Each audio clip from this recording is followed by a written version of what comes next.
salamu alaikum Shirifla filɛbagaw Shirifla kanubagaw aw minnu tɛ sɛgɛn aw tɛ ɲina an ka foli b'aw yɔrɔ ka bɔ yan nɔ fo aw sigiyɔrɔ an b'a fɔ na k'aw aw danse aw ka nin jɛmukan in kɛnɛ kɔnɔ mun tɔgɔ ye ko tagasegin tɛ kuma mun na n'an ka ma nazarakan na ko sans langue de bois ayiwa bi kari don an ba in na an filɛ nin ka wele bila denmisɛnnin ɲɛma naani wɛrɛ ma minnu bɛna u da maga fɛn na minnu bɛ jamana kunkanko kan ka a ta gɛlɛya mun donna an ka jamana kɔrɔ an fan fɛ fo ka na camancɛ an fan kɔnɔ donc kari tɛmɛnen an ye nin kuma kelen ninnu de fɛsɛfɛsɛ an ka nin jɛmukan in kɛnɛ kɔnɔ ayiwa an ka limanayaw y'a yira k'a fɔ n'an sera ka an da maga la ko kura ye a bɛ ko u fɛla koba ye ayiwa o hokumu de kɔnɔ an ye wele bila maaw ma minnu ye denmisɛnnin ye komi n y'a fɔ cogo min na u jɔyɔrɔ ka bon u ka tɔnw kɔnɔ an b'a daminɛ an kinibolo fɛ an ye wele bila maa ma mun tɔgɔ ko Mamadu Sansiba ale ye ɲɛma danga ye denmisɛnnin tɔn kɔnɔ parti tɔn kɔnɔ mun tɔgɔ réseau des jeunes des partis politiques du Mali Mamadu Sansiba an b'a a fiyena i bisimila an ka nin jɛmukan in kɛnɛ kɔnɔ i ka kɛnɛ kosɛbɛ wa n ka kɛnɛ i danse an caw ka wele la alhamdulillah n'o bɔra yen nɔ an bɛ taa an numan fɛ an ye wele bila an ka maa wɛrɛ ma mun tɔgɔ ye Sidi Ali Ould Bagnan ale fana ye ɲɛmaa ye denmisɛnnin kunda ale ye secrétaire général ye jeunesse du G5 Sahel kɔnɔna la ale fana y'an ka wele jaabi a diyara an ye kosɛbɛ a bonyana ma an b'a fiyena i dan ka na an ka nin jɛmukan in kɛnɛ kɔnɔ. Merci beaucoup. I ka kɛnɛ kosɛbɛ alhamdulillah n'o bɔra yen an bɛ segin an kini an fan fɛ ka na an ka maa wɛrɛ jira o la sa n'ale tɔgɔ ko Mamadu Sidibe ale ye ɲɛmaa ye n'a bɛ fɔ initiative mun ma nazarakan na ko zéro violence o ɲɛmaa ya ale ye Mamadu Sidibe i dan ka na an ka nin jɛmukan in kɛnɛ kɔnɔ. Diyara n ye wele diyara n ye. I ka kɛnɛ kosɛbɛ alhamdulillah basi foyi t'an na. Ayiwa an ka jɛmukan in tɔgɔ de ko tagasegin tɛ kuma mun na i diyara n'a ye yan. Ni ala jɛnna ma taa ni ka segin tɛ y'a la n'ala sɔnna n'o bɔra yen nɔ sa an ka musolakaw fana jɔyɔrɔ bonyanen don an ka nin jɛmukan in kɛnɛ kɔnɔ bi ale ye maa ye mun tɔgɔ Hawa Dite Filisi Savane ayiwa ale bɛ tɔn kɔnɔ tɔn mun tɔgɔ faso kanu ayiwa aw bɛɛ hakili b'a la k'a fɔ a bɛ dɔgɔkun 2 bɔ sa an kun ye u ka ɲɛmaa yɛrɛ bisimila an ka nin jɛmukan in kɛnɛ kɔnɔ mun ye Ibrahim Kebe ye ayiwa bi su in na sa Hawa Dite Filisi Savane de an ka wele jaabi an b'a fo dante foli mun na i ka kɛnɛ kosɛbɛ Hawa Dite Fili Savane ça va alhamdulillah an bɛ tila ka aw bɛɛ fo ka aw waleɲuman dɔn aw y'an sɔrɔ an ka nin télévision soba in kɔnɔ walasa ka nin jɛmukan in lawaleya mun tɔgɔ ko tagasegin tɛ kuma la ayiwa tagasegin tɛ kuma mun na aw bɛɛ jɛra n'a ye an bɛ se ka don babu kɔnɔ sisan wa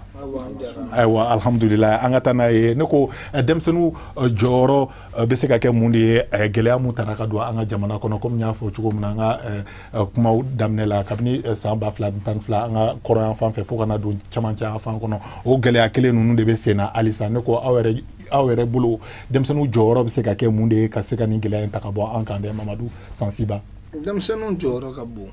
d'abord aw ni ce an caw ka wele la a diyara n ye thème importance b'a la donc denmisɛnninw jɔyɔrɔ ka bon crise min n'an b'a kɔnɔ bi na Mali in na an yɛrɛ bɛɛ dabali bannen don fɔlɔ an denmisɛnninama an tun b'a mɛn de ko mankan bɛ jamana wɛrɛw la mais k'a fɔ ko jamana mankan kana se Mali jamana kɔnɔ tan fo ka bɛɛ hawuja mɔgɔ si hakili sigilen tɛ o kɔni na n'o bɛ yen nɔ denmisɛnninw de kan ka wuli k'u cɛsiri pour que gɛlɛya min b'an kan a gɛlɛya ka se ka wuli o cɛsiri dɔ ye jumɛn ne bɛ kulu min na a bɛ fɔ a ma ko réseau des jeunes des partis politiques du Mali anw ye jeunes minnu ye minnu sɔnna malgré tɔgɔ jugu fɛn fɛn bɛ fɔ politiki mɔgɔw ma k'a fɔ ko awɔ an sɔnna an bɛ politiki sira de kɛ o de bɛ se k'a to tɔgɔ tiɲɛ min bɛ yen ani kɛwale jugu minnu bɛ yen k'a ɲini ka fanga sɔrɔ pour que fanga ka gérer ka ɲɛ pour que gɛlɛya min bɛ yen a ka ta ka bɔ yen nɔ parce que gɛlɛya ninnu ye jumɛn ye gɛlɛya in tɛ kɛlɛ min bɛ yen dɔrɔn jamana in kɔnɔ gɛlɛya in t'o dɔrɔn pe ayi gɛlɛya in bɛ yen nɔ parce que hali wari tɛ mɔgɔw kun bi jamana in kɔnɔ o bɛɛ ye gɛlɛya dɔ ye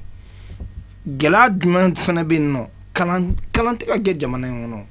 ni an ka denmisɛnninw kalo 6 o tɛ ka kalan kɛ ne yɛrɛ bolo gɛlɛya tɛ tɛmɛ o kan donc an denmisɛnninw an kan ka wuli k'a fɔ an ka ɲɛmɔgɔw ani mɔgɔ minnu bɛ yen n'o bɛ kow ɲɛnabɔ k'a f'u ɲɛna fɔlɔ ni problème bɛ yen ni problème bɛ yen ni problème bɛ yen école ko problème be santé ko problème be no gouvernance no de wari mun bɛ ta ka di jamana ɲɛmɔgɔw ma k'u ka kow ɲɛnabɔ ka ɲa n'u b'a ni mɔgɔ dɔw b'a wari ŋanamu k'a fɔ ko wari minnu n'a bɛ ta ka d'u ma u k'a wari u k'a gérer ka ɲa ensuite sécurité ko problème an de b'a f'u ɲɛna fɛnɛ a y'a gérer ka ɲa maintenant anw minnu ye jeune politique ye an b'a ɲini fɛnɛ fanga bɛ gérer yɔrɔ min na k'an sen don a la pour que fanga géreli ka ɲa ka se k'an sen don la ka fanga gérer ka ɲa i ka kɔrɔfɔli o i ka nin kɔrɔfɔ ninnu faamuyana kosɛbɛ ayiwa an bɛ i fo fana ni dantigɛli ninnu na sisan nɔ an bɛna o ɲininkali kelen de sɛmɛ ali la sa Sidi Ali Uld Baɲa Sidi Ali Uld Baɲa ne ko e yɛrɛ fɛ o denmisɛnninw jɔyɔrɔ ka bon ni gɛlɛyaba in kɔnɔna la wa gɛlɛya mun daminɛna ni lakanabaliya ye kabini san 2012 la fo ka na sisan nɔ a ɲɔɲɔnen don an ka camancɛya fan kɔnɔ wa denmisɛnninw bɛ se ka wuli ka jɔ jumɛn de kɛ walasa nin ko ninnu bɛ se ka dan sira la joona joona. بسم الله الرحمن الرحيم والصلاة والسلام على أشرف المرسلين. Donc vraiment il va keto parce que bamana kan ka gelne ma doni même c'est que mon faux c'est que depuis 2012 on a crise bas de kono donc jamana be mu problème soro ambe problème munna je pense que demsenu de obsega fenke c'est-à-dire ni demsenu uma sega nyon ta uma sega hankli kelen ka kan kelen fo ka do da kelen fe ka bo da kelen fe je pense que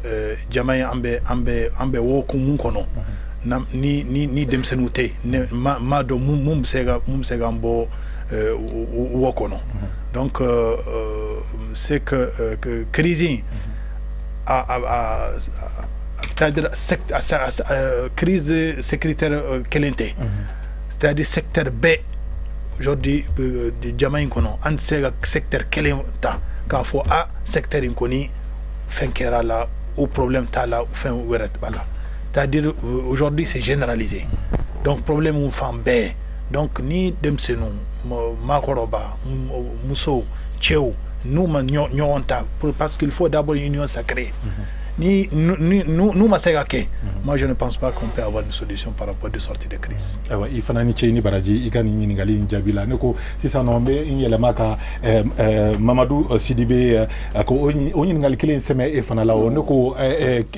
geleamu dona anga jamana enkono e wania a san woro san wolonvla e san shegi sani kuma jaranda ngere bse ko ofo demsenu joro bse ka ke jume wala saka ningela entakabo anka neko demsenu were ubebe kankelen fo comme Uld Baɲa fo cogo min na est-ce que u bɛɛ kan ka se ka don da kelen fɛ ka bɔ da kelen fɛ walasa n'i y'a ta lakanabaliya la o fo kana a jateminɛ k'a fɔ ko gɛrɛntɛ mun b'an kan ka da kan grève ni fɛnw bɛ ka caya an ka jamana kɔnɔ denmisɛnninw jɔyɔrɔ bɛ se ka kɛ mun de ye de walasa ka nin ko ninnu bɛɛ jɔ sira la. Ok an ce aw ka ɲininkali nin na ɲana an bɛ don kuma kɔnɔ an ma lajɛlikɛla bɛɛ lajɛlen fo. Et puis ka haketo ɲinin k'u fɛ ka sababuya kɛ kuma ka gɛlɛn mɔgɔkɔrɔbaw ko fɛn bɛɛ b'a den wolo ko kuma b'a ba wolo tuma dɔ la i bɛ kuma dɔw fɔ a bɛ taa yɔrɔ la i m'a dabɔ a ka taa yɔrɔ min na donc an b'o haketo ɲinin k'u fɛ yanni an ka don kuma kɔnɔ o tɛmɛnen kɔ n'i ye ɲininkali kɛ k'a fɔ ko denmisɛnninw kan ka mun kɛ pour que gɛlɛya min n'a bɛ jamana kan bi ka se ka gɛlɛya nin wuli.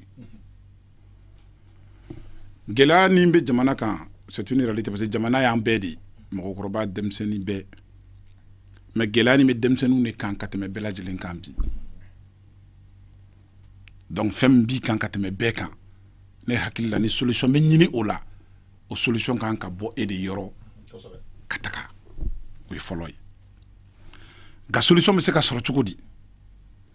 an bɛ don min na i ko bi n'i ye denmisɛnnin kuluw ta k'a lajɛ bɛnbaliya min bɛ denmisɛnnin kuluw ni ɲɔgɔn cɛ ko to ɲɔgɔn talabaliya min bɛ yen bɔ yen k'an sigi i nɔ la o min bɛ yen tant que denmisɛnninw yɛrɛ ma bɛn ko kelen kan fɔlɔ k'u tɛgɛ di ɲɔgɔn ma ne m'a dɔn crise min n'a bɛ anw yɛrɛ kan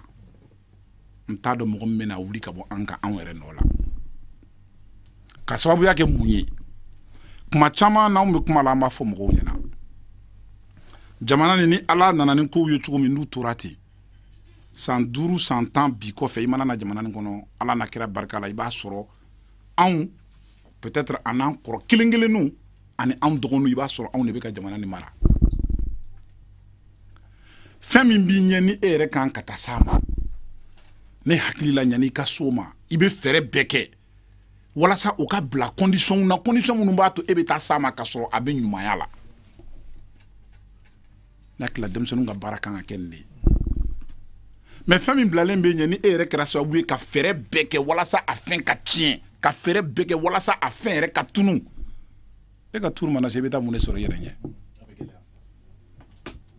donc fɛn min n'an b'a kɔnɔ bi solution kelen pe min b'a la o ye denmisɛnninw yɛrɛ k'a dɔn fɔlɔ k'a fɔ ko Mali yɛrɛ dɔrɔn tɛ i bɛ histoire ta k'a lajɛ hali kira fɛn fɛn cira kisi ni nɛɛma b'u ma kira foyi cɛkɔrɔba laban ma ci o tɛmɛnen ko i bɛ histoire ta k'a lajɛ mɔgɔ o mɔgɔ nana dugukolo kan k'a y'a ka jamana bɔ nɔgɔ la a tun bɛ yɔrɔ minnu na i bɛ wuraw ta k'a lajɛ i b'a sɔrɔ a bɛɛ lajɛlen denmisɛnninma ni min ma kɛ wura ye o denmisɛnninma de kɛra président ye wa o denmisɛnninma de sera ka ko k'u faso ye donc ne hakili la bi bi in na ɲininkali kelen min bɛ yen ɲininkali min bɛ segin ka taa jeunes de ma an k'an yɛrɛ lajɛ an k'a dɔn k'a fɔ ko problème bɛ Mali kɔnɔ bi anw de don crise min n'a bɛ jamana kɔnɔ bi malien den fɛn fɛn b'a la les combattants i b'u ta k'a lajɛ 99% des combattants a bɛɛ jeune mɔgɔkɔrɔba tɛ se ka kɛlɛ kɛ a fanga t'a la a foyi t'a la donc an bɛ ko o ko la ala k'an kisi hali bi bɛnbaliya ne hakili la an k'an jija fɔlɔ k'o kɛlɛ an yɛrɛ ni ɲɔgɔn cɛ a ka ca ala fɛ an bɛ min ɲini ala b'a nɔgɔya a bɛ fɔ ko kɔnɔkulu jɛlen de bɛ bi fɔ an balimakɛ bɛ ka kuma cogo min na ayiwa denmisɛnninw yɛrɛ de bɛnnen tɛ o de kɛlen bɛ ka na ni nin gɛlɛyaba ninnu ye an ka jamana in kɔnɔ wa n'i y'a ta ka jateminɛ lakanabaliya o ɲɛlenba de don ayiwa fo ka na sisan nɔ an ka faba yɛrɛ kɔnɔ politikimaw bɛnnen tɛ ayiwa n'i y'a jateminɛ cogoya dɔ fana la i bɛna ye k'a fɔ 100 sara la denmisɛnninw an ka jamana in kɔnɔ olu bɛ taa fo 50 ka se fo 60 ɲɔgɔnna ma an ka jamana in ye denmisɛnnin jamana de ye ne ko e hakilinata n'ale hakilinata ye kelen ya nin ko in kan dɛ bon yanni ne ka kuma daminɛ fɔlɔ ne bɛ tasibila kɛ depuis tubabu nali daminɛ an ka jamana kɔnɔ fo ka se bi ma mɔgɔ mɔgɔ ni tora fasoko in na ni mɔgɔ mɔgɔ i jija jamana in ka ko la et puis n bɛ dugawu don kɛ an bɛ contexte min kɔnɔ bi ala ka nɔgɔya ka mɔgɔw ye bon n'i ye denmisɛnnin ta k'a lajɛ depuis yanni nanzaraw ka na anw fɛ an ka mɔgɔbaw tun bɛ denmisɛnnin dilan de parce que u b'a fɔ ko denmisɛnnin ye bɔgɔ kɛnɛ de i mana dilan k'a bila yɔrɔ min na a bɛ ja a bɛ taa yen nɔ de ça veut dire que denmisɛnnin ye fɛn min kan ka dilan de mais nanzaraw nalen an fɛ yen u ye système éducation sugu dɔ de ka anw bara yan nɔ aliénation des esprits i ti da i yɛrɛ la tuguni min bɛ bɔ kɔfɛ ka na i hakili la o de tiɲɛ donc n'o kɛra mɔgɔninfin na o le de yɛrɛ ka hakilina sɔrɔ k'i yɛrɛ dilan e t'o kɛ dɛ min bɛ ci dɔrɔn k'e kan ka dilan tan de e b'o ka baara de kɛ donc après l'indépendance Modibo ninnu de femme o de to ye réforme de 62 dilan pour que ka se k'o hakilinaw kɛlɛ décolonisation des esprits mais Musa Traoré ninnu nan'olu ka fanga tiɲɛ en novembre depuis novembre fo ka se bi ma fanga mana Mali la min ye baara kɛ pour que ka se ka siniɲɛsigi jolen bila denmisɛnninw ɲɛ o de to Mali denmisɛnnin caman kɛra kunfɛmɔgɔ ye donc an yɛrɛ b'a fɔ minnu ma k'u kalanna an fan fɛ olu ka ko yɛrɛ dabaliban ye min ye a fɔ olu caman ye lettre acculturaux de parce que munna u dalen t'u yɛrɛ la fɔlɔ kuma tɛ u k'u kunkilenna ɲɛsin jamana ko ma problème bɛ Mali jeunesse kan bi an kan ka fara ɲɔgɔn kan di bon an bɛ fara ɲɔgɔn kan mun kama ka taa min o de kɛn bɛ ka jeunesse tɔ bila u bɛ ka warawara don o don u bɛ ka warawara don o don o kɔni y'an ka faamu. Ayiwa an ka fara ɲɔgɔn kan sa Sidi Ali Ould Bagnan ayiwa o na se ka sira sɔrɔ an ka jamana in kɔnɔ bari sabu ka da kan n'i y'a jateminɛ an ka denmisɛnnin caman kɛlen bɛ ka to u yɛrɛ don kulu maramafɛntigiw dɔw o cɛla ka an k'u ma nanzarakan na ko milisiw ayiwa caman bɛ bɔ faaba yɛrɛ kɔnɔ ka t'u yɛrɛ sɔrɔ fo kɔrɔyan fan fɛ walasa ka a ko tɔ kɛ taɲini ye ayiwa ka an ka denmisɛnninw to o taɲini kojugu in na ne ko an na se ka fɛɛrɛ jɔnjɔn sɔrɔ walasa ka se ka bɔ nin gɛlɛya ninnu kɔnɔ wa. Bon, i b'a dɔn denmisɛnninw n'u bɛ taa opportunité wéré ñini kata c'est-à-dire quel qu'en soit akake malfa ou akake terroriste ou akake drogue ou akake quel qu'en soit nous obsega nafa sorala ou betano fait donc it sega fo moro fana kana ta ninfe que ou kana ta ninke et it sega fen wéré dama ni bsega fen wéré dama ni bsega bara dama ni bsega al kalante sisa ni bsega fen wéré dama mon qui est mieux que ce qu'il va aller chercher. Si tu as cette opportunité, il bsega faye mais ni bsega fen dama il va te arrêter parce que c'est ça qui va lui permettre de joindre les deux bouts. Non, et bien fait qu'il boulogne si John Nema, moro de Jolenta Jorola. Non, il y a c'est le système, c'est-à-dire un système de main, un système parce que Demsenou beta école là. Depuis la naissance, il est école là. Faut qu'il y a que Magoroba, il te barre solo. Tu as diplôme bibolo, il y a la femme solution te sera là, il te barre solo. Ni mouvement obsèga opportunité d'ima ibsega parce que DDRB intégration B ibsega do armée kono ibsega do gendarmerie kono ibsega do fonction publique ibsega projet nafama soro donc tu vas aller ibta maintenant si le système ne souhaite pas que Morogata vers les mouvements armés, il faut leur créer une opportunité pour anticiper. Mamadou Sansiba et Nyama et Sadem Senukunda parti ton Munumbe Djera kake tomba kili sa anga mali parti ton ewa ebe ulu représenter ninkene nkono neko munde beseka Demsenu blani waleya jugun nade comme nya fo nga kuma kono chugum na sano do bi bo fo fa ba la ka tu yere soro fo koron fe fo tama cha enfant fe kata do fe una munuta on dambe wala sa ubeseka gelea mubuka ukaseka takaboyo no o fana de bina wolo fe wala mu ye gelea bae mu fana kelembeka ambe abeka taka ambe bolo da bibina abina ina ataka kambelo bolo da wala kana cheja inchega ina ngalina nyaningi ke ngali njabi folo mbe fega sigi mbalmam suka kuma doka yoron fitini mbe sorga temenin kuma accord ku kuma mina afo amandou jogroni afo effectivement a afo tugo mina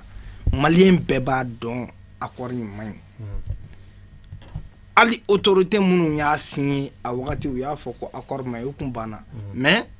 ko mauvais accord ko ga usaka soro accord ti parce que an bena ga tien fo a wakati a soro kele do temara de kele ma janga mo la wakati janfa jugu be ko ngono an be ba do janfa bala mais accord in flen kurana ko tere absega yelema pour que accord nga yelema jamana dewni be faranyo notamment an demsenu nan wulle no kan jobbi ka fo ko accord ni y'a ye blocage be accord na parce que accord te ka bouger accord te ka bouger dorete parce que accord fando be no are blali en application atsaka ke ni jamana do na demsenu wulla bi ka foko bo accord mu ni jamana nyemo ya sin wasigi ko mo no wulo ku sigi ka accord ka jatum ne kanya ka accord ka laje parti munu mbala na te se ka bla en application parce que na nga tabolo titara segi mekaka bette mo rola mena ganyi ngala an demsanu kanga gamuke am se ka fen chaman badeke au de là on demsanu munu engagé le no politiquement on wula ka fo demsanu chamanyana c'est vrai baratika soro parce que gouvernement arrête se ka be bla barala. Mais en dehors de cela, le système est de phénomène. Mali système éducatif a d'abord nos cas chômeurs de former. Bon, bigoman bla un atelier, un séminaire, un salon, tchamake, un idée produit. Car fou y en a quoi Mali là, il faut une véritable réforme du système éducatif. Cela veut dire que le système éducatif a grand courage de telle sorte que avec formation qui est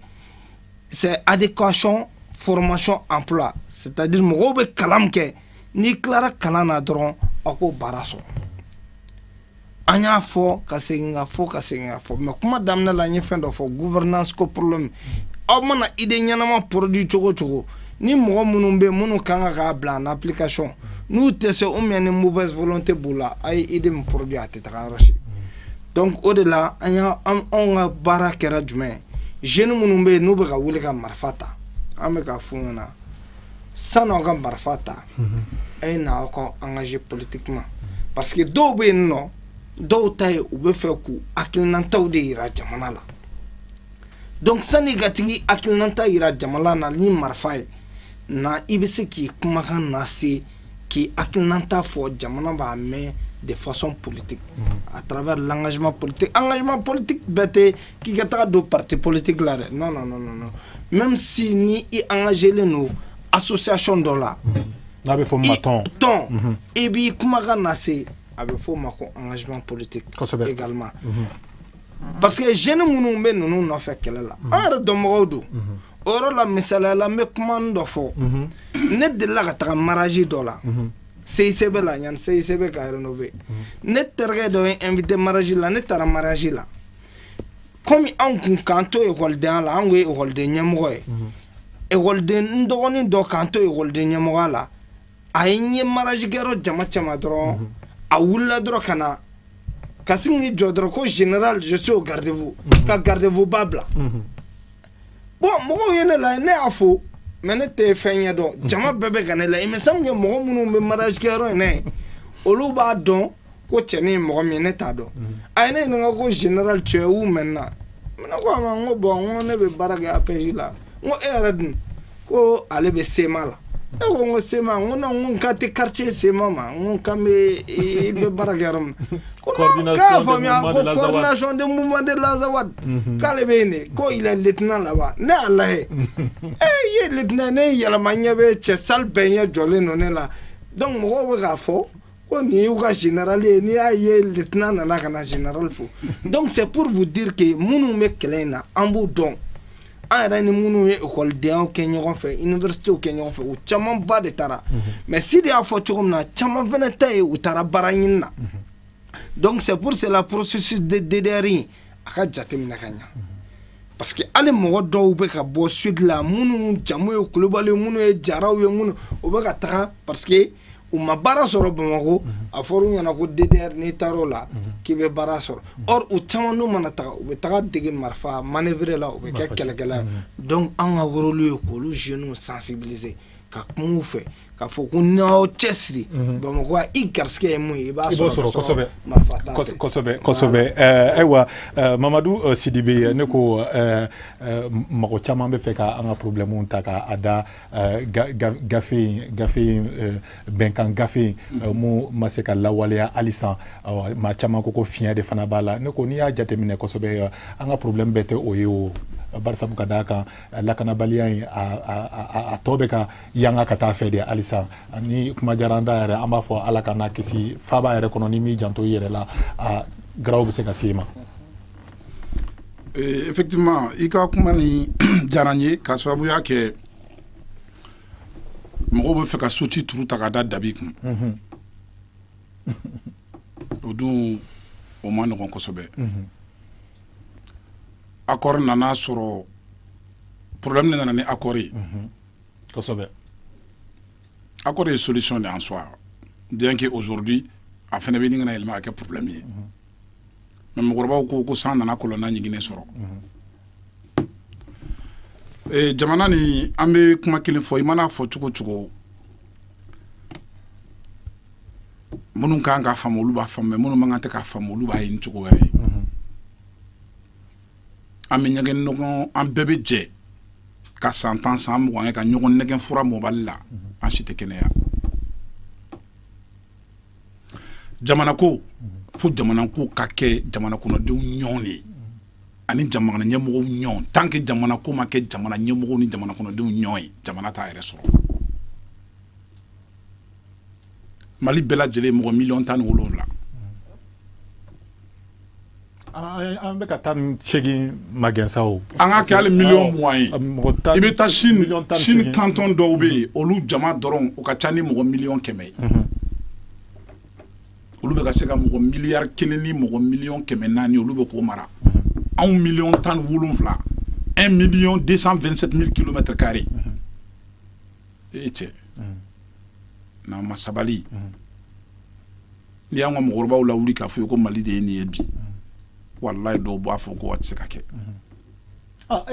problème kɛra mun ye c'est que malien banna yɛrɛ la n bɛ nalen an bɛna an bolo ɲɛsin jɔn de ma an b'a bolo ɲɛsin an yɛrɛ de ma kosɛbɛ mɔgɔ tɛ o kosɛbɛ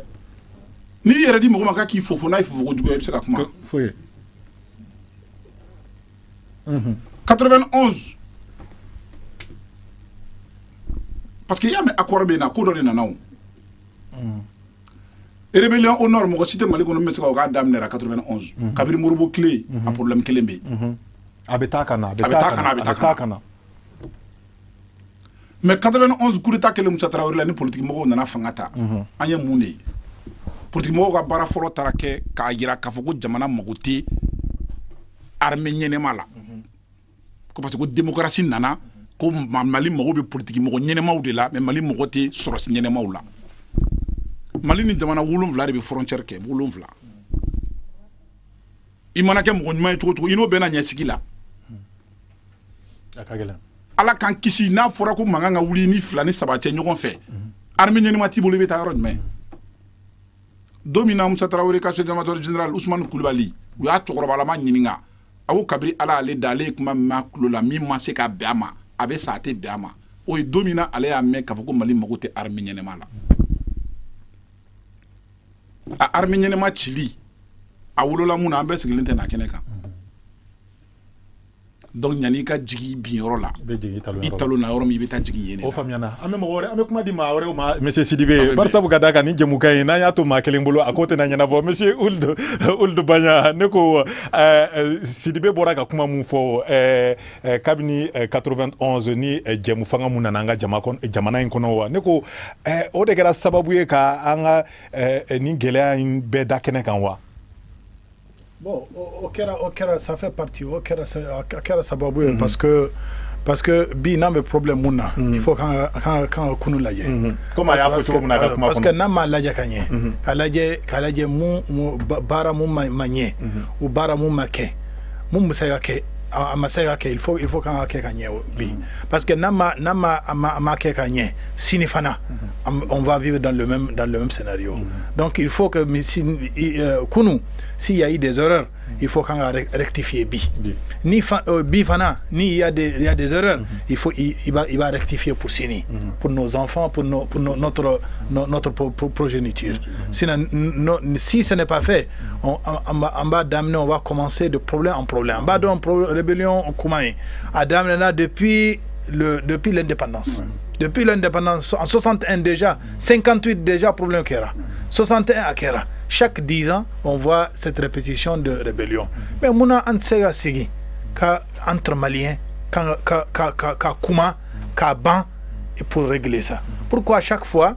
on beta pacte nini, on beta encore nini, moun tsega problème géré définitivement. Atsega géré définitivement. Parce que va calmer. Donc, on a un problème calmé.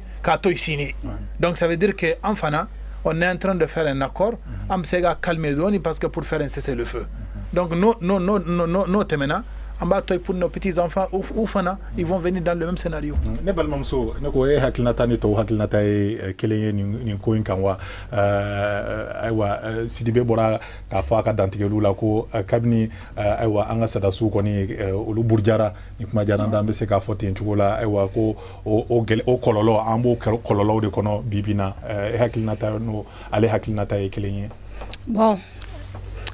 de ka kila kono ale ka parti ba kono mais ne bɛ taa yɔrɔ jan ka tɛmɛ ale kan parce que ne bɛ kuma dɔ fɔ depuis n sigira tabli kan n b'o kuma de la adamaden sutura y'a ka lɔnni de koyi ni lɔnni tɛ mɔgɔ la sutura t'i la parce que lɔnni de bɛ mɔgɔ permettre k'i sen da yɔrɔ dɔn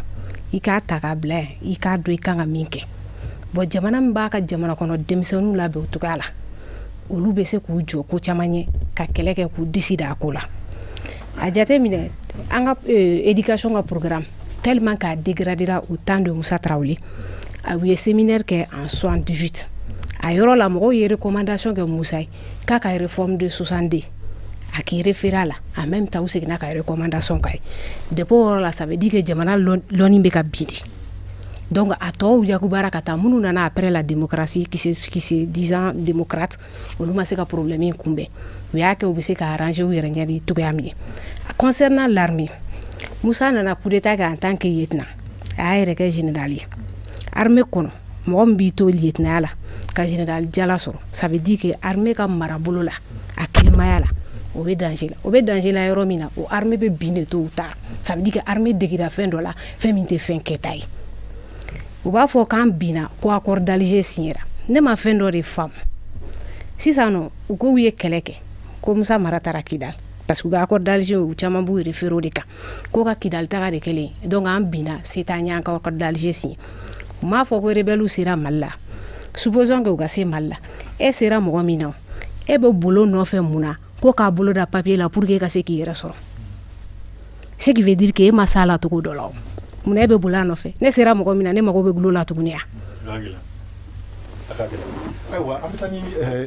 ɲininkaliw ye hali sisan sansiba ne ko lakanabaliya mu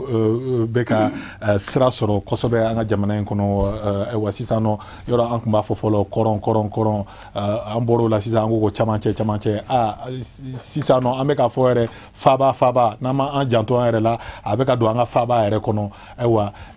dɛmɛ minnu donnen bɛ an yɔrɔ ka bɔ MINUSMA fɛ dɛmɛ minnu donnen bɛ an yɔrɔ ka bɔ Barkhane fɛ fo sisan nɔ G5 Sahel bon hali n'o y'a sɔrɔ ale tɛ ka sira sɔrɔ ten kosɛbɛ ka sabu kɛ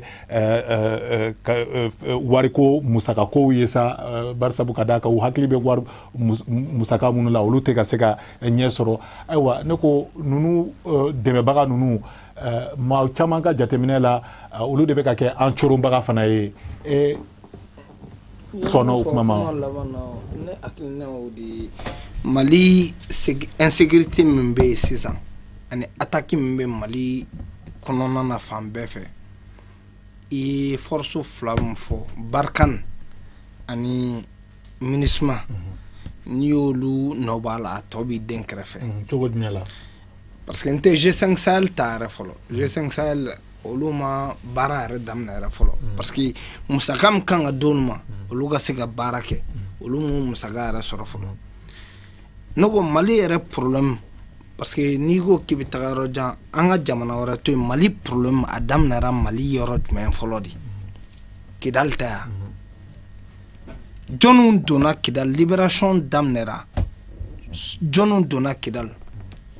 ne hakili la libération daminɛlen kɔnɔ libéré la ka nord fan bɛɛ libéré libération taara se Gao ma ka se Tombouctou ma munna faransi sɔrɔsiw dɔrɔn pe donna Kidal de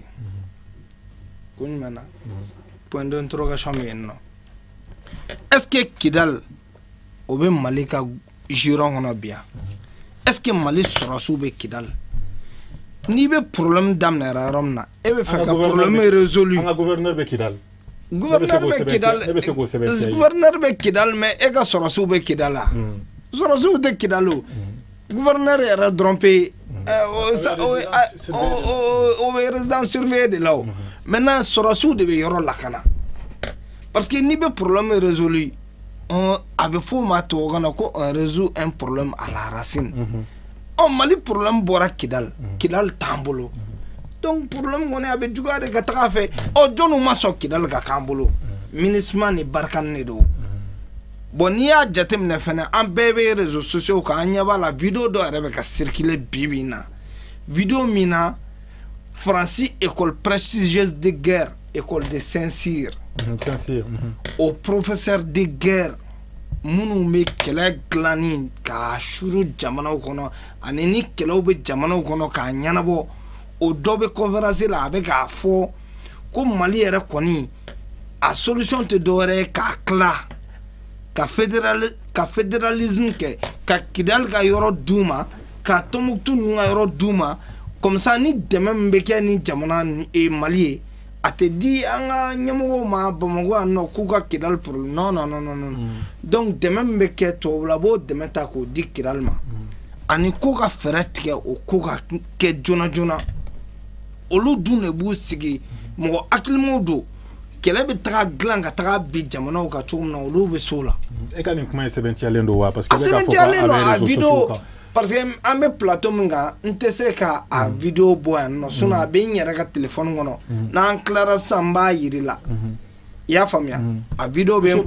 donc video caman fana bɛ se ka labɛn o bɛ se ka kɛ a bɛ fɔ minnu ma nanzarakan na minnu bɛ se ka kɛ trucage ye o an b'olu caman ye réseaux sociaux kan o mais ni trucage cɛ ka jan parce que Mali janfa n'i y'a jateminɛ ne ko munna ni ninnu bɛ fɛ ka Mali dɛmɛ munna MINUSMA mun bɛ yan nɔ kabiri wagati jan MINUSMA mɔgɔw bɛ ka faga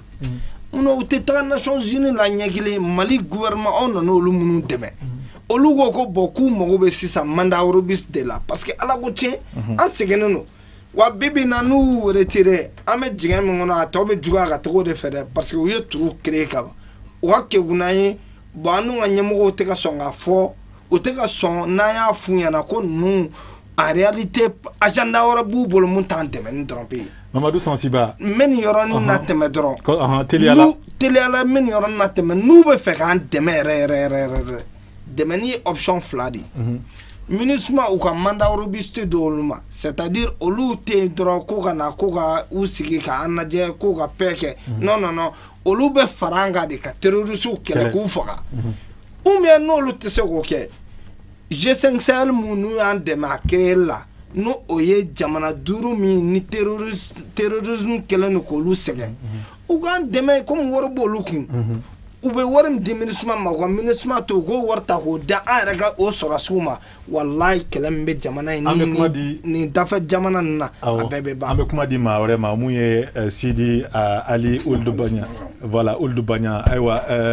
G5 an bɛ ka kuma G5 de kan ayiwa e dun ye denmisɛnnin kunda e y'o ɲɛmaa ye G5 Sahel la force conjointe du G5 Sahel Mamadou Sansiba bɛ ka fɛn mun fɔ ne ko olu mun kan ka kɛ an dɛmɛbaga ye olu de bɛ ka an coro halisa bari sabu ka da kan n'i y'a ye MINUSMA bɛ yen nɔ Barkhane bɛ yen nɔ ayiwa G5 Sahel yɛrɛ lajɛrɛ dɔ kɛra kɔsa in na Wagadugukaw fɛ yen nɔ Faba la yen nɔ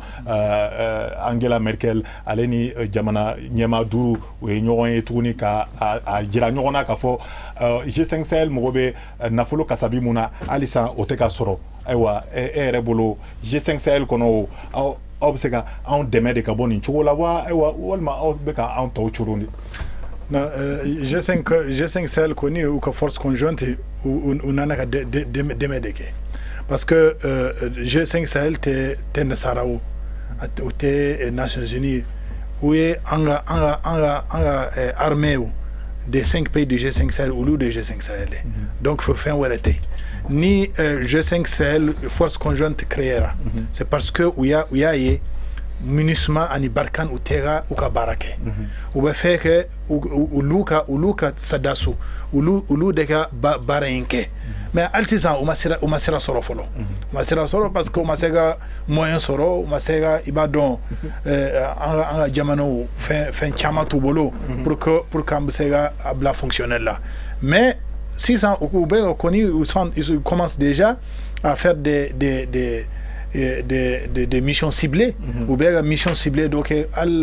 semaine tɛmɛna ils ont fait une mission ciblée dans le centre du Mali donc u bɛ ka baara kɛ mais hali sisan c'est vrai ils n'ont même pas atteint le 25% de leur activité. O fana faamuya na n bɛ hakɛto ɲini kɛ ayiwa Mamadou Sidibé fɛ sa bari sabu ka da kan kuma kun kan ka d'ale de ma nka komi an da magara G5 Sahel la donc n y'a jateminɛ k'a fɔ ale bɛ se ka G5 Sahel ale bɛ se k'o kuma kɛ ni jɛmukan in kɛnɛ kɔnɔ wa ne ko G5 Sahel Barkhane MINUSMA ninnu bɛɛ b'an ka jamana kɔnɔ yan nɔ mais o bɛɛ t'a to k'a fɔ ko lakana sabatilen don halisa o bɛ se ka ɲɛfɔ cogo jumɛn. Ɲininkali gɛlɛn n'i ye nin ɲininkali nin lamɛn kuma yɛrɛ jaabi bɛ ɲininkali kɔnɔ e yɛrɛ ko ko olu bɛɛ yɔrɔ o kɔrɔ k'olu ka ca kosɛbɛ sa dɛ mais o n'a ta bɛɛ foyi ba bɔra ka Kidali donni ko kuma fɔ sisan k'a fɔ ko Mali sɔrɔsi ni Faransi sɔrɔsiw u bɔra kɔn na ɲɔgɔn fɛ ka taa Gao ka bɔ Gao ka yɔrɔ bɛɛ kɛ ɲɔgɔn fɛ mais Gao bɔda la tuma min na u bɛna don Kidali a fɔra ko bon Mali sɔrɔsiw aw dan ye yan aw k'aw jɔ yan ci wɛrɛ bɛ yen fɛn dɔ bɛ aw man tɛ k'o ye an y'o faamuya maintenant bɛɛ b'o olu kalama ouais mais maintenant don ka sigi olu ça fait non fɛn dɔ bɛ yen maintenant maintenant parce que e bɛ ka kuma nin ɲɛfɔ i tɛ se ka kilaliko kuma fɔ ka sɔrɔ i m'i da maga nin yɔrɔ nin na parce que nin yɔrɔ nin bɛ b'a fɔ ko n'i ye ka mɔgɔw lajɔ bɛɛ ɲɛ busolen ɲɛna anw mɔgɔ 5 sigilen filɛ na i kana bakɔrɔnin na jɔ anw ɲɛkɔrɔ sa k'a fɔ ko misi jɔlen filɛ bɛɛ ka tila k'a fɔ ko misi don i bɛ yɔrɔ o kɔni ye sogo dan ye anw ni force étrangère ka problème bɛ o cogo kelen de la parce que bɛɛ ɲɛ b'a la nakun foyi t'u la min bɛ Mali yɛrɛ min bɛ Mali u ma na Mali kama wa u tɛ na Mali kama parce que n y'o kuma fɔ sisan k'an to émission dɔ la n y'a fɔ n'i ye force Barkhane l'intervention française a kɛcogo Mali la yan a kɛra don min a mɔgɔ si tɛ a dogora mɔgɔ min na a fɔra ko rebelles tun bɛ ka kɔn na attaquer k'u bɛ nalen Mopti ko France ye ordre da ka sɔrɔsiw ma k'olu bɔra fo diɲɛ kun dɔ la yan fɛ dɔw ko ko Djibouti dɔw ko ko Tchad dɔw ko ko Abidjan olu bɔra fo ye o don kama kana kɔn na attaque bali a ma kɛ kɔn na attaque balilen kɔ o Faransi sɔrɔsiw olu yɛrɛ nana dakan anw yɛrɛ fɛ yan Mopti région yɛrɛ la u bɛ yen hali mɔgɔ t'u da dɔn mais an ɲɛ bɛ mun na wagati laban ninnu na Jowara kɛra kɔsan na Jowara kɔfɛ Ogosangu kɛra Kolongo kɛra o rebelle mɔgɔw bɛ don kana jamanadenw faga mɔgɔ 400 ni kɔ o fara ka da ni jamana nin kɔnɔ yan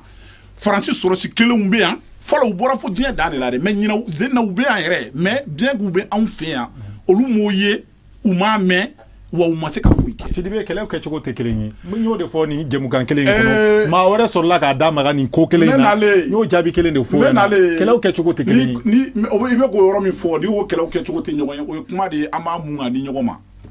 ni kuma ni fɔ kun tɛ dɔwɛrɛ c'est pour que k'a yira mɔgɔw la k'a fɔ ko Faransi ma na anw kama Faransi nana a yɛrɛ de kama kelen problème bɛ centre la bi an bɛ segin k'a fɔ bɛɛ lajɛlen ye sigi tɛ Mali kɔnɔ ethnies ni ɲɔgɔn cɛ sigi min jara Mali kɔnɔ ka tɛmɛ kadɔw ni filaw ka sigi kan a sigi tɛ yen o sɛbɛntiyalen don ka sababuya kɛ i tɛ taa Mopti région na k'i bɛ taa kadɔ sɔrɔ i ka tɛ filakan f'i ye a ka gɛlɛn i ka fila i ka tɛ kadɔ kan dɔ fɔ i ɲɛna gɛlɛya jumɛn bɛ se ka taa don olu fila ni ɲɔgɔn cɛ fo ka taa se u bɛ ka min yira anw na sisan ko kadɔw ni filaw bɛ k'o kɛ ɲɔgɔn na fo ka taa se o ma gɛlɛya jumɛn a gɛlɛya bɔra min mais ko kelen pe de don tubabu ka ko dilannen de ye nin bɛɛ lajɛlen ye problème nin bɛ ka déplacer bi ka bɔ nord la an bɛɛ y'a ye sisan nord ko kuma tɛ fɔ mɔgɔ si fɛ parce que ci min b'u bolo nord la yen bi o ci ka bon ka dama tɛmɛ donc n'u ma problème déplacer ka na centre la u tɛna se ka fɛɛrɛw ka o ci ma nord la yen kuma bɛɛ lajɛlen filɛ mais ne tɛ jigin tubabu la jamanaw ka relation c'est basé sur les intérêts n'u ka intérêt de bɛ na u b'a kɛ c'est de bonne guerre mais o bɛɛ la ni maliyɛn n'i ko k'i t'i yɛrɛ fɛ n terikɛ n y'o de fɔ kuma daminɛ la n'i yɛrɛ di mɔgɔ ma k'a k'i fofo n'a y'i fofo ko juguya i tɛ se ka kuma. o faamuyana Sidibe kɛ ayiwa maa dɔ sɔrɔla an ka nin jɛmukan kelen kɛnɛ kɔnɔ k'a fɔ ko ayiwa ko fɛn min bɛ se ka i kunu kana sɔn o k'i nɛmu ne balimamuso ayiwa an ɲɛ bɛ nin ko in bɛɛ la o tuma an b'an sigi k'an bolo da an sen kan aw minnu ye denmisɛnnin ɲɛmaaw ye aw tɛ se ka foyi kɛ walasa ka fu siri a kow la. denmisɛnninw ka wuli ka fu siri a ko la kɛlɛ min bɛ Mali kɔnɔ bi mɔgɔw tɛ ka ko dɔ de faamu nanzara ninnu bɛ kɛlɛ dilan de k'a bila i ka jamana kɔnɔ a travers ça olu bɛ fɛn min nɔfɛ u b'o ta ka bɔ MINUSMA Barkhane i taara fa o fa u filɛ ne Congo depuis 60 u tɛ taa koyi bon Congo dugu jukɔrɔ nafolo suɲɛli a ma dabila fɛnɛ bon u nana Mali kɔnɔ o kelen na jeunesse de kan ka faamu ninnu t'an ye u t'an ka sira la an bɛɛ de kan ka wuli ka fara ɲɔgɔn kan de Kayi jusqu'à Kidal ne Mali jeunesse bɛɛ jɛra bi ka kɛ cɛ kelen ye k'a bila kunna ka Mali de bila bɛɛ ɲɛ parce que ni nation attaquera parti politique tɛ ye association tɛ ye organisation tɛ ye jamana kɔnɔdenw de bɛ ye ni bɛɛ farala ɲɔgɔn kan ka kɛ cɛ kelen ye bi bɛɛ ninnu bɛ Mali bila parce que u t'a bila la dɔwɛrɛ la dɛ an farala ɲɔgɔn kan an ka fara ɲɔgɔn kan o ye tiɲɛ mais an bɛ fara ɲɔgɔn kan kun jumɛn kama hakilina jumɛn kama taabolo jumɛn kama n'an sera ka ɲɔgɔn ye ka ɲɔgɔn faamu o kɔnɔ bi bɛɛ Mali kɛlɛ in bɛ ban parce que fanga bɛ jeunesse de la jamana kɔnɔ. ayiwa o fana kɔrɔfɔ faamuyana sa ne balimamuso nka jɛni an ka an sigi k'a fɔ ko tɔw de nɔ ye an ka problème ye barisa o kuma caman fɔra dɛ farajɛw nɔ don farajɛw nɔ don ne ko a dɔ tɛ anw yɛrɛ la sa wa farajɛw tɛ dɛ Sansiba a dɔ b'an yɛrɛ la cogoya jumɛn la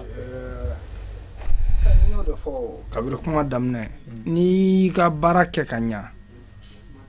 adamaden i bɛ problème anticiper de nin ko minnu filɛ ni an ka jamana kɔnɔ nin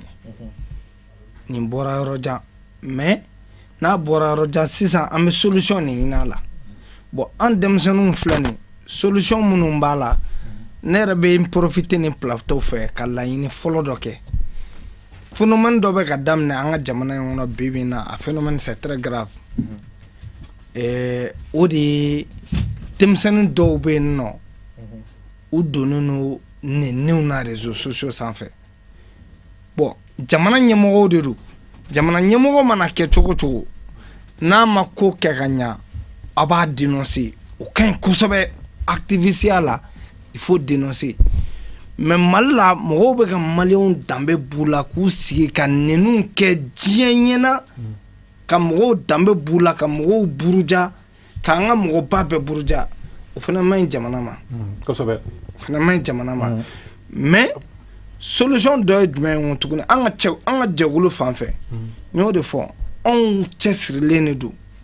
ka jeunes k'u la conscientiser k'a yira il faut s'engager politiquement parce que lorsque n'aw engagé politiquement ni aw bɛ méfaits dénoncer absolument n'a ye méfaits dénoncer c'est méfait ye jumɛn ye an balima bamanankan mɛnlaw bɛ hakɛ to kojugu minnu bɛ ka kɛ kojugu minnu bɛ ka kɛ tubabuw ni mɔgɔ wɛrɛw jamanaden minnu yɛrɛ bɛ ka kojugu minnu kɛ jamana kɔnɔ a b'a fɔ ko nin man ɲi nin kɛwale in man ɲi i bɛ nin dabila ensuite n'an yɛrɛ y'an cɛsiri politiquement an b'a ɲini ka don a kɔnɔ n'an y'a ɲini ka don a kɔnɔ sisan ko minnu bɛ ka kɛ n'a kɛcogoya man ɲi an yɛrɛ b'a ɲini k'a minɛ k'a kɛ ka ɲa pour que jamana ka se ka taa. Monsieur Sidibé fɛɛrɛ ni dabali jumɛn de kan ka fɛɛrɛ ni dabali alhamdulilayi parce que n'i ye an ka tɔn ta k'a lajɛ initiative zéro violence anw kɛlen kɔ k'a yira denmisɛnninkuluw la yanni ka élection se k'a fɔ ko élection tɛ kɛlɛ tɛ ɲɔgɔn jogin tɛ élection jumɛn ko don élection tɛmɛlen yanni k'o se jamana ɲɛmaa sigi o tɛmɛnen kɔ kɔsan na crise min ni Mali b'a kɔnɔ initiative zéro violence bɔra ka proposition de sortie de crise kɛ parce que kuma daminɛ la an y'a yira k'a fɔ ko crise ko c'est multidimensionnel o kɔrɔ ko a bolofara ka ca a tayɔrɔ ka ca o proposition na an ye proposition dɔw kɛ an y'olu kɛ tension sociale minnu n'o bɛ jamana kɔnɔ bi ka sababuya kɛ wariko problème ye parce que école maîtres ka grève ni ne hakili la ni mɔgɔ y'a kɛlɛ kɛ ni mɔgɔ y'a kuma fɔ ala na kira barika la initiative zéro violence depuis décembre anw ye enseignants ka problème ni kɛlɛ daminɛ kɔsan na an ye kuma fan fila bɛɛ lamɛn syndicalistes ko ko non olu ka point ni olu tɛ bɔ nin kan gouvernement ko non incidence min bɛ yen a bɛ fɛ bɛɛ fo miliyari 5 a wari t'olu bolo ka se k'a kɛ an ko bon nin tɛ problème ye initiative zéro violence mɔgɔw y'u sigi k'u miiri an ko bon comme wariko de ye problème ye incidence de don n'a ma ɲɛ ko jamana bɛ crise kɔnɔ mɔgɔ si tɛ se ka sacrifice kɛ ka tɛmɛ jamana yɛrɛ marabagaw kan an ka o proposition na an ye jumɛn fɔ an ko n ka m'a ɲini jamana ɲɛmɔgɔ fɛ budget min alloué b'ale yɛrɛ la n'o ye présidence ye an b'a ɲini a fɛ a sacrifice bɛ daminɛ jamana ɲɛmɔgɔ de la an b'a ɲini ale fɛ ale yɛrɛ ka sacrifice kɛ à hauteur de miliyari 2 ni tila ale yɛrɛ ka jɛ o kɔ a ka budget de fonctionnement na kɛsi fond dɔ ka créer wari ni o miliyari 2 ni tila o ka bulon kɔnɔ o ye fɔlɔ ye filanan an ko n ka m'a ɲini a fɛ députés ka mandat tun banna mais a prorogera comme a prorogera an ko n ka m'a ɲini a fɛ wari min sara min na bɛ di députés ma u ka sara nin tɛ kɛ 2 ye comme jamana bɛ crise la fankelen ka d'u ma fankelen dɔ u ka fara président ka wari bɔlen nin kan sabanan ministre minnu bɛ yen n'olu bɛ parce que jamana mara ye jamana servile de n'an m'a ɲini ministre fana fɛ olu fana ka sara ka tigɛ 2 ye ka fara députés ni président ka wari bɔlen nin kan o kɔfɛ wari min bɛ tila parti politique ni ɲɔgɔn cɛ san o san président ka décret bɔ ka wari ni tilali jɔ fo ka taa fɔ ko jamana y'a yɛrɛ sɔrɔ o wari ka taa fara wari bɔlen dɔ ninnu kan miliyari 500 min n'a bɛ di opposition chef de file ma a miliyari 500 ka taa fara wari dɔɔnin kan miliyɔn 500 excusez-moi miliyɔn 500 a ye hakɛ to o tɛmɛnen kɔ seni budget min bɛ don seni na san kɔnɔ bɛɛ b'a wari da dɔn comme an tɛ élection période la u ka seni bila en veilleuse a wari ka ta ka fara ni wari bɔlen ninnu kan an ye jate minnu kɛ miliyari 5 ni tun tɛ jɔ a kɔrɔ o ye fɔlɔ ye crise multidimensionnelle de bɛ hakɛ to sécuritaire la an ye mun fɔ initiative zero violence mɔgɔw k'u b'a ɲini jamana ɲɛ marabagaw fɛ bi jamana o jamana n'a bɛ nin tension modèle kɔnɔ i b'a sɔrɔ mɔgɔ dɔw tɛmɛna Mali kɔnɔ yan minnu ye sɔrɔsiya kɛ minnu ye département wɛrɛw mara n'olu bɛ taa i n'a fɔ sécurité d'état i n'a fɔ minnu delila ka kɛ chef d'état général ye ka kɔrɔ i n'a fɔ minnu ye généraux ye ka kɔrɔ n'u bɛ yen bi u bolo tɛ baara la anw ka maa ɲini jamana ɲɛmɔgɔw fɛ u ka comité dɔ sigi o comité ni généraux fɛn bɛ Mali kɔnɔ n'u tɛ activité la bi olu ka k'o comité kɔnɔ mɔgɔ bɛ yen n'a delila ka kɛ chef d'état généraux ye Mali kɔnɔ n'u bɛ yen bi u tɛ caya la olu ka don kɔnɔ mɔgɔ minnu bɛ yen n'olu delila ka service mara minnu bɛ rattaché Mali sécurité ko ni sɔrɔsiw ka ko bɛɛ lajɛlen na minnu bɛ retraite la bi olu ka kɛ i n'a fɔ conseil des sages bɛɛ faamuyana au bɛɛ olu bɛ hakilina ɲuman de ye merci donc ça c'est des propositions de sortie de crise que nous avons faites an bɛ kuma di maa wɛrɛ ma bari sabu ka da kan wagati bɛ ka koron sa i ni ce i ni baraji ayiwa ne balimamuso ne ko aw fana kɛlen bɛ ka fɛɛrɛ ni dabali jumɛn de boloda walasa an bɛ se ka bɔ ni lahala in na cogo min na kuma la teliya la depuis 2016 an y'a sɛbɛn ka kɛ gafe k'a bila n ko bɛɛ ka fara ɲɔgɔn kan bɛɛ ka sigi ka kuma Mali problème kan porte de sortie b'o de la depuis 2016 faso kanu y'a kɛ ka bila mais Mali faamaw ka hakilina tɛ et puis malien fanba ma a faamu ko fɛnɛ a faamu ma jo la ko ye sira ye sira min bɛ se k'an bɔ n'an sigira ka kuma mun y'an se ɲɔgɔn ma mun y'an se yan an ka jɛ an ka solution bɔ solution min tɛ bɔ SRL la mais solution min y'anw maliyɛnw yɛrɛ ta ye anw de ka initiation do bɔ anw de taabolo do bɔ anw de b'a fɔ an bɛ tɛmɛ nin fɛ n'an jɛra ka fara ɲɔgɔn kan ka kɛ o cɛ kelen ye Mali bɛ bɔda sɔrɔ sisan et puis ko ko jeune ka ko la i b'a former de ne yɛrɛ filɛ nin ne bɛ association min na faso kanu ne bɛ formation kɔnɔ bon mɔgɔ minnu bɛ ne former olu fana caman ye jeunes de ne yɛrɛ ye jeune de donc jeune tɛ formation tɛ ban jeunesse kunda hali ni mɔgɔ kɔrɔ la mais an ka jeunes an k'a ɲini an ka formation kɛ an k'a ɲini ka an ka jamana ɲini k'a dɔn ko Moribo ninnu tun b'a fɔ cogoya min na mɔgɔ n'i yɛrɛ ɲini k'i dɔn k'a dɔn i bɛ situation min kɔnɔ bi a ka ca Ala fɛ taabolo ɲuman i bɛ se k'a bɔ ka tɛmɛ ka taa parce que n'i tɛ loi de l'environnement don a ka gɛlɛn hali ne ko i bɛ solution bɔ i bɛ t'i kun ci fɛn dɔ kun a bɛ k'i ɲɛna k'o de ye solution ye mais en réalité e tɛ loi de société don e t'a dɔn k'o tɛ solution ye i bɛ t'i yɛrɛ d'a ma. Olu Banya ne yɛrɛ fana fɛ o fɛɛrɛ jumɛn ni fɛɛrɛ ni dabali jumɛn de bɛ se ka sɔrɔ walasa k'an bɔ nin cogoya ninnu na dɛ kuma la teliya la. Bon i b'a dɔn kuma caman fɔra kuma caman fɔra a bɛɛ ye tiɲɛ de mais an kana jigin mɔgɔ si la an na jigin nasaraw ma an kana jigin mɔgɔ si la an ka jigin an yɛrɛ la an k'an yɛrɛ lajɛ